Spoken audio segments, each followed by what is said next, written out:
हम high school विज्ञान का 7वें लेसन का MCQ प्रारंभ करते हैं। जीव जनन कैसे कहते हैं, जो आपको यूपी बोर्ड परीक्षा के लिए बहुत महत्वपूर्ण होगा। पहला क्वेश्चन देखते हैं। नंबर 1, पौधों में कायक प्रवर्धन के लिए कौन सा भाग अधिक अनुकूल होता है? तो कायक प्रवर्धन के लिए सबसे अनुकूल भाग होता है जो प्रकलिका होता है। कायक प्रवर्धन किसे कहते हैं? कायक प्रवर्धन है जो पेड़ पौधे की पत्ती, तन, जड़ा, प्रकलिका आदि द्वारा एक नए पौधों का निर्माण करने की प्रक्रिया कायक प्रवर्धन कहलाती है। दूसरा क्वेश्चन, जाइगोट में गुणसूत्रों की संख्या होती है। तो जाइगोट में गुणसूत्रों की संख्या 2x होती है। निषेचन के बाद पुष्प का कौन सा भाग फल में बदल जाता है? तो जो अंडाशय है जो फल में बदल जाता है। फूल के कुछ महत्वपूर्ण भाग हैं, ये देखते हैं। तो जो स्त्री केसय के भाग होते हैं, वार्तिका, काग्र, वार्तिका, अंडाशय। और जो पुंकेसर ये नर भाग कहलाते हैं, ये नर भाग कहलाते हैं। और स्त्री केसय ये मादा भाग कहलाते हैं पुष्प के। वार्तिका, वार्तिका, अंडाशय।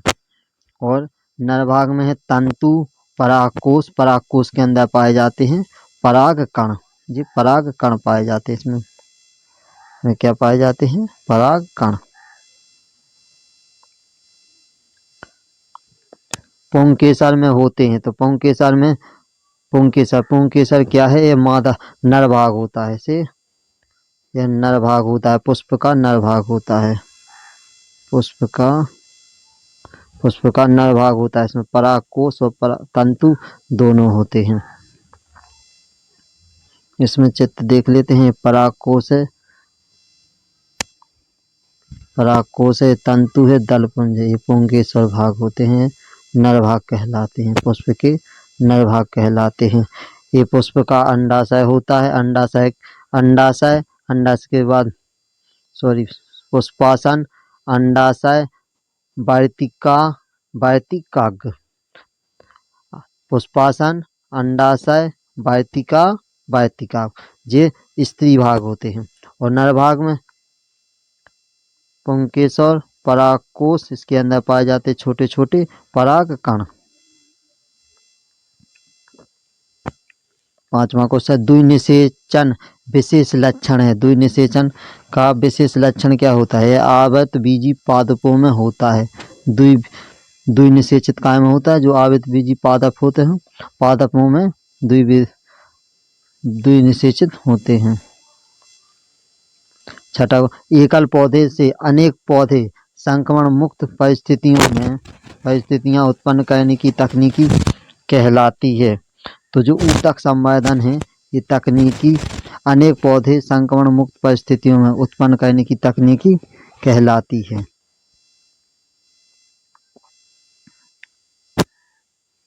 7वां, जीवों में अपने कायक भाग से नए जीव के निर्माण की क्षमता को कहा जाता है। तो कायक भाग से नए जीव के निर्माण की प्रक्रिया को पुनरुद्भवन कहा जाता है। क्या कहा जाता है? पुनरुद्भवन।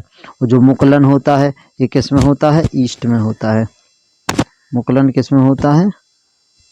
ईस्ट में होता है। ईस्ट में होता है।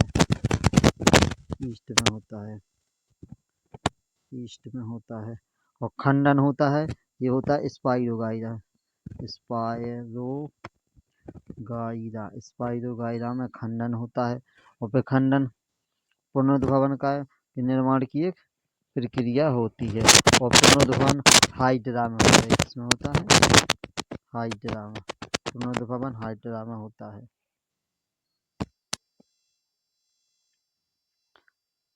निम्न में से कौन बीज में परिवर्तित हो जाता है? तो जो बीजांड होता है, यह बीज में परिवर्तित हो जाता है पुष्प के। एक लिंगी पुष्प हैं। तो एक लिंगी पुष्प होते हैं पपीता हो गया, पपीता के बाद तरबूज के बाद खीरा। ये क्या है? एक लिंगी पुष्प होते हैं। निम्न में कौन सुमेलित है? कौन सुमेलित है। जो विखंडन अमीबा में नहीं, विखंडन अमीबा में नहीं होता, अमीबा में होता है द्विविखंडन, अमीबा में द्विविखंडन, ये गलत हो गया। खंडन बायोफिल्म में होता है, ये सही है। कायिक प्रवर्धन हाइड्रा में नहीं, कायिक प्रवर्धन हाइड्रा में नहीं होता है, हाइड्रा में नहीं होता। मुकुलन स्पाइरोगाइरा में नहीं होता है। परिवार नियोजन की स्थायी विधि है, तो गैर निरोधक गोलियां नहीं, इससे नहीं। निरोध का प्रयोग नहीं, गैर समापन नहीं। तो जो वैसेटोमी होती है यह नियोजन की एक स्थायी विधि होती है, यह पुरुषों में होती है। विधि किसमें प्रयोग होती है, पुरुषों, पुरुषों, पुरुषों की एक स्थायी विधि है। किसकी, पुरुषों की। और महिलाओं में महिलाओं की स्थायी विधि को क्या कहते हैं, ट्यूबेक्टोमी कहते हैं। महिलाओं में ट्यूब काट, फैलोपियन ट्यूब को अलग काट के इस प्रकार से अलग कर दिया जाता है।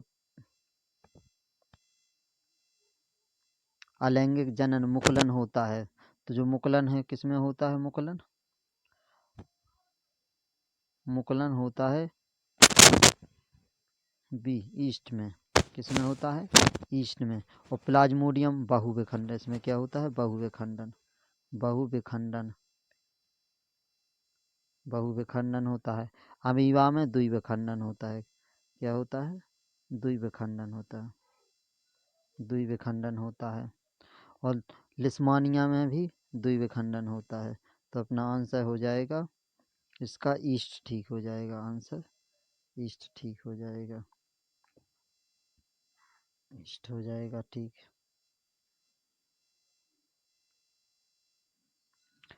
निम्न में से कौन मानव के मादा जनन तंत्र का भाग नहीं है, जनन तंत्र का भाग नहीं है।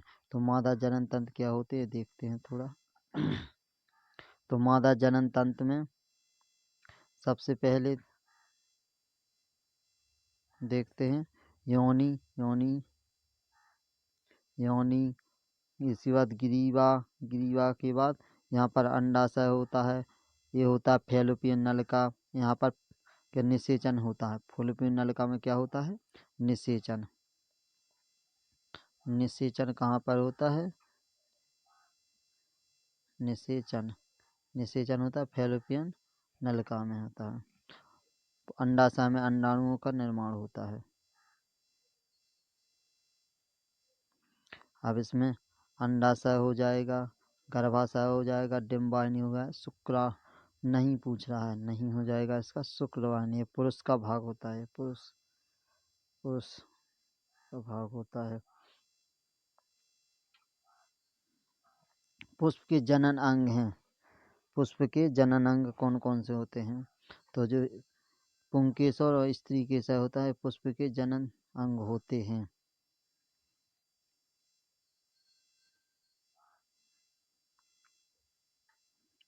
अगला क्वेश्चन देखते हैं।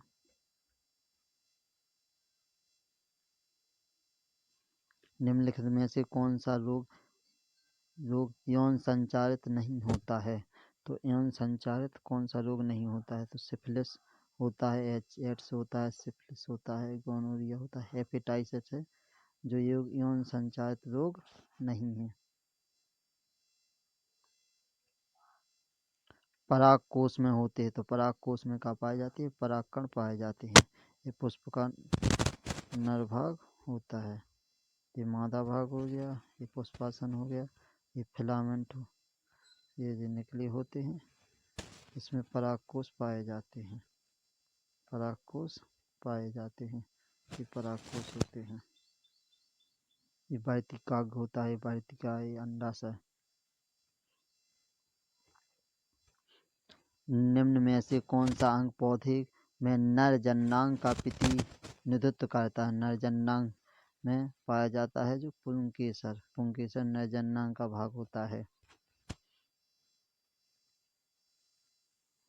पत्तियों द्वारा कायिक प्रवर्धन होता है, तो पत्तियों पर कलिका विकसित होती है, तो ये क्या होता है, बायोफिलन, बायोफिलन नाम का एक पौधा होता है, उसमें क्या होता है, छोटे छोटे ऐसे ऐसे पेड़े निकल आते हैं पत्तियों से, उन्हें अगर तोड़ मरोड़ के लगा दो तो।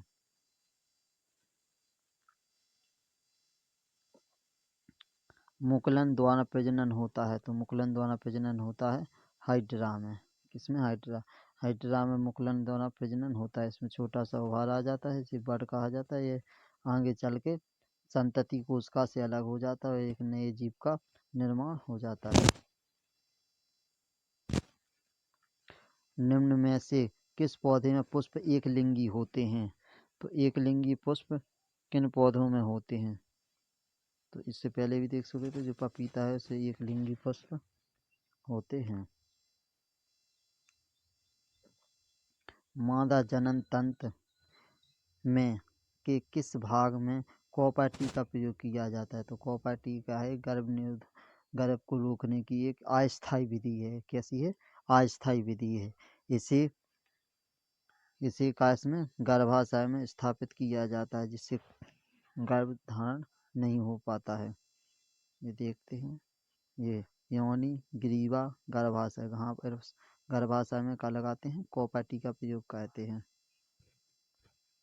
कॉपर-टी का प्रयोग कहते हैं। अंडाशय में अंडाणुओं का निर्माण होता है। फैलोपियन ट्यूब में क्या होता है? निषेचन होता है। निषेचन कहाँ पर होता है?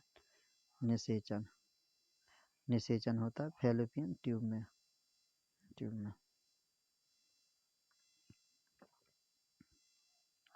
द्विविखंडन विधि द्वारा जनन होता है। तो द्विविखंडन विधि द्वारा जनन किस में होता है? तो जो पैरामीशियम इसमें भी होता है, यूग्लिना में भी होता है, अमीबा में भी होता है। इसका हो जाएगा इन सभी में। ये है अमीबा। ये कोशिका होती, केंद्रक दो बराबर भागों में टूटा है, अपने जनक से अलग हो जाता है, दो नए भाग बन जाते हैं। पुनरुद्भवन होता है, जो पुनरुद्भवन होता है हाइड्रा और प्लेनेरिया में होता है। हाइड्रा और प्लेनेरिया में होता है। हाइड्रा और प्लेनेरिया में क्या होता है? पुनरुद्भवन होता है। शुक्राणुओं का निर्माण होता है। शुक्राणुओं का निर्माण वृषण में होता है। ये नर भाग होता है। क्या है? ये नर भाग है। सामान्य एक लिंगी नर पुष्प में नहीं पाया जाता है। तो एक लिंगी नर पुष्प में वर्तिका नहीं पाई जाती। वर्तिका ये स्त्री केसर का भाग होता है। क्या इसका? स्त्री केसर का भाग होता है। केसर का भाग होता है। निम्न में लिखित में से कौन सा परागकोश के अंदर बनता है? परागकोश के अंदर होते हैं। जो परागकोश के अंदर क्या बनते हैं? पराग कण बनते हैं।